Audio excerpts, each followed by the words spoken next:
If I could persuade you to believe what tonight I hope I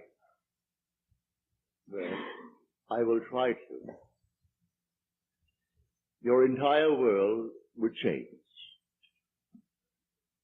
You hear the word God, the word Jehovah, the word Lord, the word Jesus, the word Christ, and you think of something other than yourself, one that is greater, one that you would worship.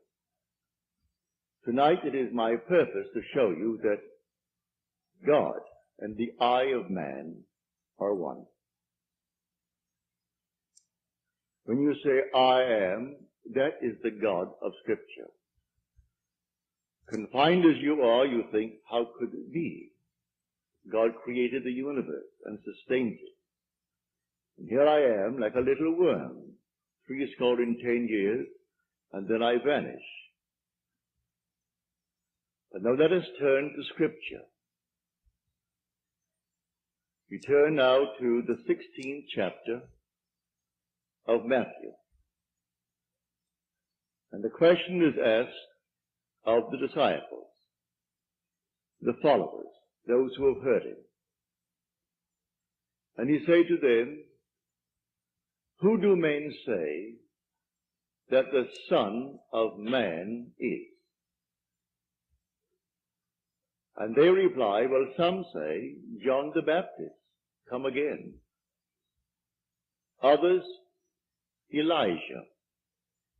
Others, Jeremiah, or one of the prophets.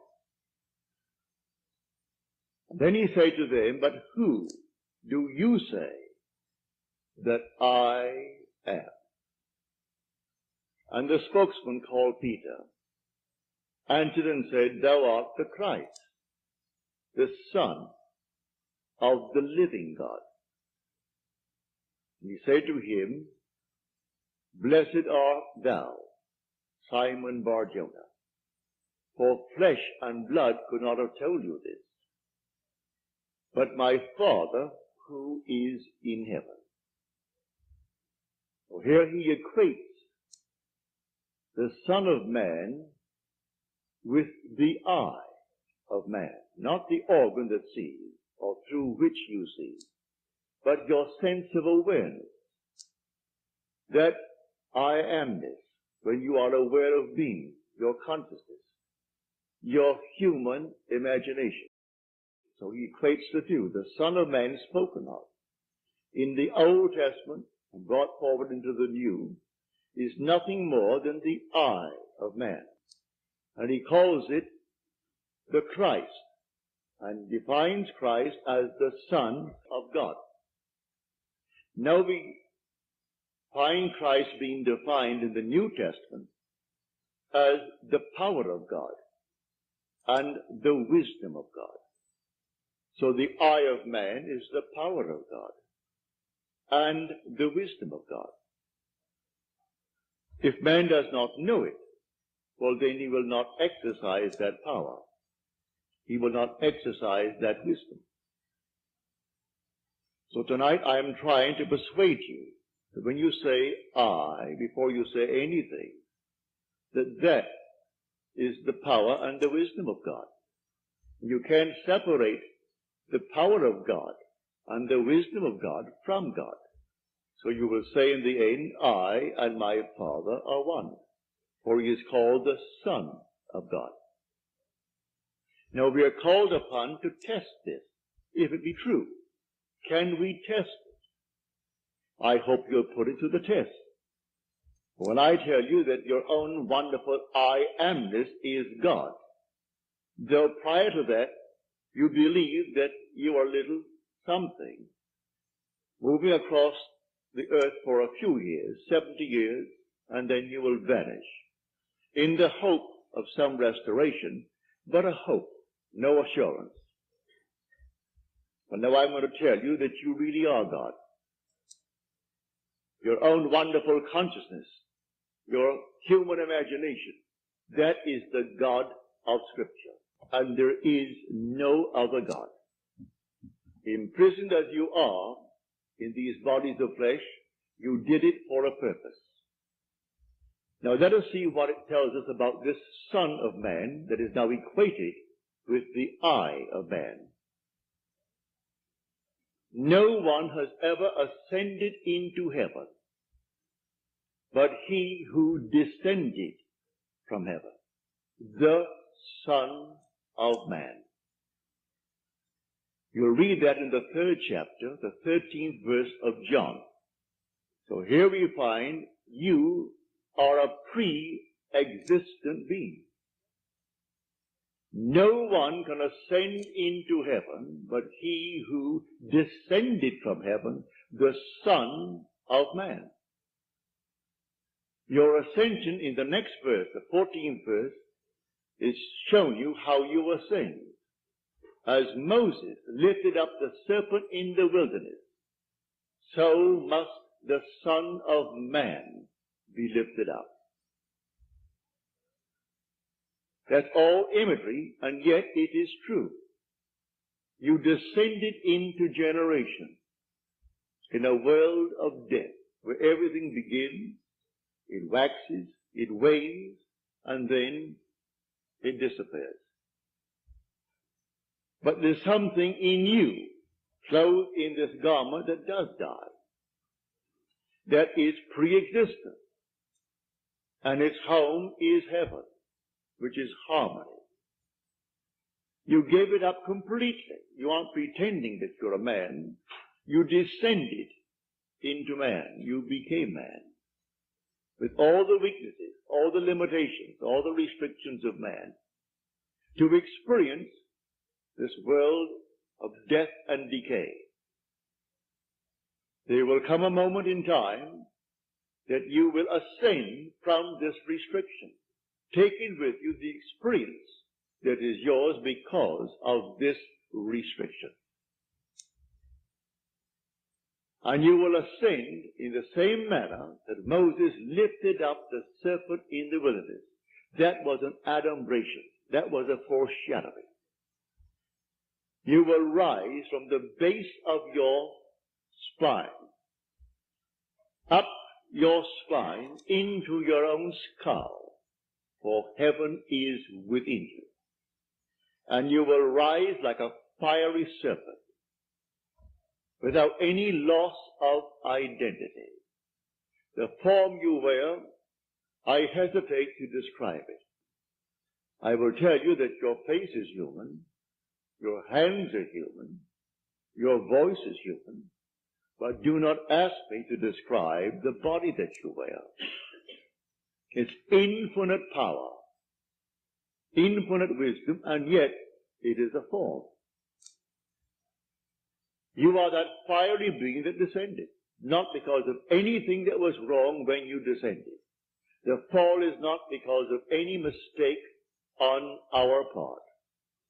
It's a predetermined plan to come down into the world of death and decay and overcome it. If coming down, wearing these garments, we knew who we were, pretending that we were men, we could not accomplish it. Any more than an actor on the stage, pretending that he is Hamlet, can actually play that part. He has to actually assume it, but even then it is still with a little something in his mind. He knows he is the great actor who tonight will go home to his lovely home, and he'll take off the garment and hang it up once more, and tomorrow he'll replay the play. You don't do that in this play of God. You don't take off the garment. You wear it for your 80, and if by strength, your 80, or maybe even longer, or shorter. But the I of man is the God of Scripture. Put it to the test. Let me now, first of all, before we go into the testing of it, make clear what I said on the last lecture night, Friday night, prompted by a question that was asked here. For I had said in the previous lecture that there are ranks in heaven as they are on earth, for this is only a copy. Everything here is a shadow. It's a copy of the eternal realities. Believe me that when you say I, before you say I am John, I am Bill, I am this, I am that, I am the other, you are declaring yourself to be. And that sense of being is God. That's God. Now what are you going to put on it? All things are possible to God. All things. You could say now, as you're seated here, after first affirming that I am, you could then assume that I am, and you name exactly what you want to be. If you believe what I tell you about your own I amness, and remain faithful to what you have assumed, that assumption will harden into fact. When you pray in the true sense of the word, you do not pray to any external God. Everything he creates from within himself. And this pattern, the individual awakens within himself. And who does it? The I of man. And that is God. Now tonight you can test it, as you are called upon to test it. Test yourselves and see. Do you not realize that Jesus Christ is in you? Unless, of course, you fail to meet the test. Examine yourselves to see whether you are holding to the faith. What faith? To have someone tell me that I am a Christian, or I'm a Jew, or a Mohammedan, and holding to that faith that they talk about? No. The faith that I'm talking about tonight. That your own wonderful I amness is God. Test it to see if you're holding to that faith. If you're holding to that faith, and all things are possible to God, you should be able to prove it in the testing. Having convinced myself through experience, I have come to the conclusion that because I am aware that I am, that is God. For if by him all things are made, and without him is not anything made that is made, and I start from scratch, only imagining a state, and then I boldly assume that it is real, that I am actually experiencing that state now. And then in the not distant future, that state crystallizes in my world. Well, then I have found God. I have found the source of the phenomena of life. My only concern then is to share it with others and tell them, for they're all one. We are one. No one is greater than the other, not fundamentally. In his claims of what he is in the world of Caesar, he has more money, or he has so-and-so and so-and-so, but basically the same creative power in the man tonight behind bars serving life is the same creative power of the one who sentenced him to life. It's the same being. There is only one God. Hear, O Israel, the Lord, our God, the Lord is one. And the word translated, the Lord, is Yod He Vav He. Properly translated is I am. When you go unto the people of Israel, and they ask you, what is his name?